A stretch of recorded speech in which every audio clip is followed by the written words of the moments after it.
ബുധനാഴ്ച രാത്രിയിൽ ഇവിടെ ബിരിയാണി ആയിരുന്നു കേട്ടോ. സാലറി വരുമ്പോൾ സ്ഥിരമായിട്ട് സാലറി വരുന്ന ദിവസം വാങ്ങിക്കാറുണ്ട്, അല്ലാണ്ട് ഇടയ്ക്കൊക്കെ ബിരിയാണി വാങ്ങിച്ച് കഴിക്കാറുണ്ട് കേട്ടോ.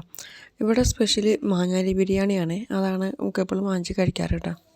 കൂടുതലും വീട്ടിലേക്ക് വാങ്ങിക്കൊണ്ട് വന്നിട്ട് കഴിക്കാറ് കേട്ടോ, മിക്കപ്പോഴും അങ്ങനെ ചെയ്യാറേ.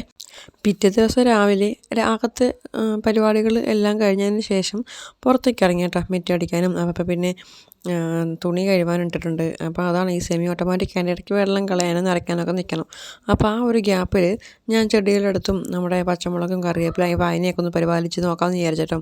അപ്പോഴാണ് ഞാനാണെങ്കിൽ ഇവിടെ പനിക്കൂർക്ക ഇങ്ങനെ ഉണങ്ങിക്കരിഞ്ഞു ഒരുമാതിരി അതിൻ്റെ ഇലയൊക്കെ പുഴു കുത്തിയൊക്കെ ഇരിക്കുന്നതാണ് കേട്ടോ.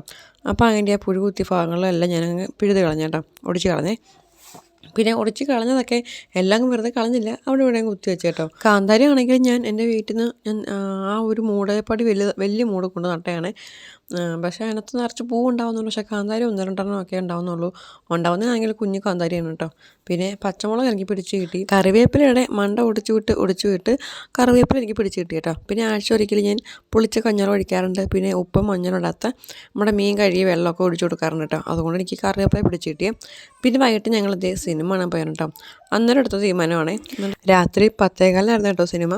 അവിടെ ചെന്നപ്പോഴേക്കും നമ്മുടെ അപ്പൂസിന് പോപ്കോണൊക്കെ വേണമെന്നൊക്കെ പറഞ്ഞുകൊണ്ട് നിൽക്കുന്നതാണ് കേട്ടോ. അപ്പൂസ് മാത്രമല്ല, അഭിമോളും ജ്യൂസ് വേണം, പോപ്കോൺ വേണം എന്നൊക്കെ പറഞ്ഞുകൊണ്ടിരിപ്പുണ്ട് കേട്ടോ.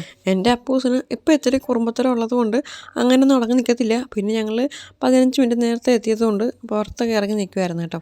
അപ്പോൾ 10:15 വേണ്ടി വെയിറ്റ് ചെയ്ത് എല്ലാവരും അങ്ങോട്ടും ഇങ്ങോട്ടൊക്കെ നടക്കുകയാണ് കേട്ടോ. അപ്പൂസിനും അബിക്കും പിറ്റേ ദിവസം സ്കൂളിൽ പോകണ്ടാത്തതുകൊണ്ടാണ് ഞങ്ങൾ പിന്നെ രാത്രിയിലത്തെ സിനിമ കാണാൻ വേണ്ടി പോയത് കേട്ടോ. ചേട്ടയ്ക്ക് പക്ഷേ രാവിലെ ഡ്യൂട്ടിക്ക് പോകണം. അങ്ങനെ ഞങ്ങൾ അകത്ത് കയറി അപ്പൂസും അമ്മൂസും കൂടെ സീറ്റിൽ പോയി ഇരുന്ന് കഴിഞ്ഞു കേട്ടോ. ഞങ്ങൾ TV കാണാൻ പോവുക എന്നൊക്കെ പറഞ്ഞാണ് അപ്പൂസ് വന്നേക്കുന്നത് കേട്ടോ. അങ്ങനെ അപ്പൂസും കാര്യമായിട്ട് ഇതുകൊണ്ട് സിനിമ കണ്ട് കുറച്ച് നേരം ഇരുന്ന് ഉറങ്ങി. പിന്നെ ഇത് എണീറ്റിട്ട് സ്നാക്സൊക്കെ കഴിച്ചിട്ട് ഞങ്ങളിത് തിരിച്ച് ഞങ്ങൾ വീട്ടിലെത്തിയപ്പം 1 മണിയായി കേട്ടോ. TV-യിൽ സിനിമ കാണാൻ പോയിട്ട് ജ്യൂസ് കുടിച്ചു, ലേസ് കഴിച്ചു, ചാച്ചി അങ്ങനെയൊക്കെ പറയുവാണ് കേട്ടോ. പിറ്റേന്ന് രാവിലെ, അതായത് വെള്ളിയാഴ്ച രാവിലെ കേട്ടോ, ചോറ് വയ്ക്കാൻ വെള്ളം ചൂടാക്കാൻ വെച്ചു. പിന്നെ ഉപ്പുമാവ് ഉണ്ടാക്കുന്നുണ്ട് കേട്ടോ.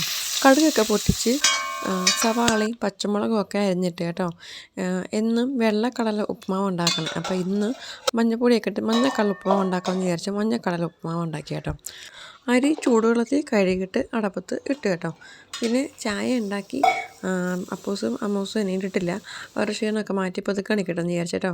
അങ്ങനെ ചോറൊക്കെ തിളച്ച് അതൊക്കെ ഓഫാക്കി ഇട്ടു. ചേട്ടൻ ഡ്യൂട്ടിക്ക് പോയി, പൈതങ്ങൾ എണീറ്റ് വന്നിട്ടുണ്ട്. ഇനി അവർക്ക് ബ്രേക്ക്ഫാസ്റ്റ് കൊടുക്കാനുണ്ട്. വീഡിയോ അപ്പോൾ ഇവിടെ നിർത്തുവാണ്. അപ്പോൾ നിങ്ങൾക്ക് വീഡിയോ ഇഷ്ടമായെങ്കിൽ ലൈക്ക് ചെയ്യാൻ മറക്കല്ലേ. ആദ്യമായിട്ട് കാണുന്നവരുണ്ടെങ്കിൽ സബ്സ്ക്രൈബ് ചെയ്ത് സപ്പോർട്ട് ചെയ്യാൻ കേട്ടോ. അടുത്തൊരു വീഡിയോ ആയിട്ട് നമുക്ക് വീണ്ടും കാണാം കേട്ടോ.